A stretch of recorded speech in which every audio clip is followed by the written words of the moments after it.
اس کائنات وجودی میں سب سے بہتر، سب سے افضل، سب سے عرفہ، سب سے اعلیٰ وظیفہ یہ ہے کہ امتی کی زبان پر ہدیہ درود و سلام جاری ہو جائے۔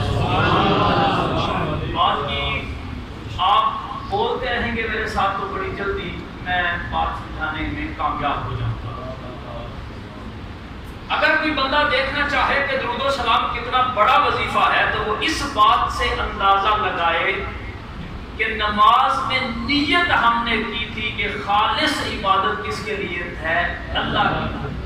جو خالص اللہ کے لیے عبادت تھی اس میں بھی اس وقت تک رب ذوالجلال نے سلام نہیں پھیرنے دیا جب تک نبی پر اور آل نبی پر درود نہیں پڑھ لیا۔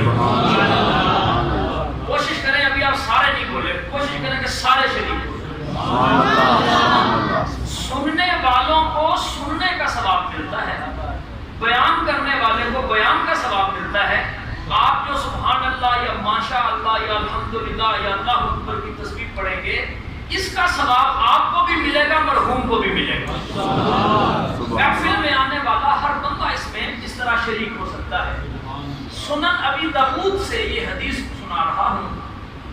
میرے اور آپ کے لجپال آقا کریم صلی اللہ علیہ وآلہ وسلم نے ارشاد فرمایا، ان ابی درداء رضی اللہ تعالی عنہ قال رسول اللہ صلی اللہ علیہ وآلہ وسلم من صلی علی حین یصبح عشرا وحین یمسی عشرا ادرکتہ شفاعتی یوم القیامہ۔ جس طرح شعر کے بعد سبحان اللہ ضروری ہے، حدیث پر اس سے زیادہ سبحان اللہ۔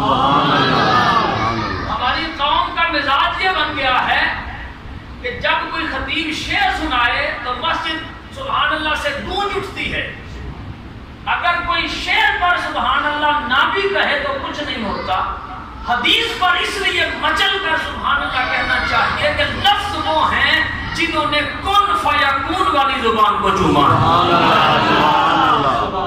میرے آقا نے فرمایا من صلی علیہ حین یصبح عشرا، میرا امتی، میرا غلام، میرا کلمہ پڑھنے والا، میری محبت کا دم بھرنے والا جب صبح سورج کی کرنیں اپنی روشنی کائنات ارضی پر بکھیرنے لگیں تو مجھ پر 10 مرتبہ درود پاک پڑھے۔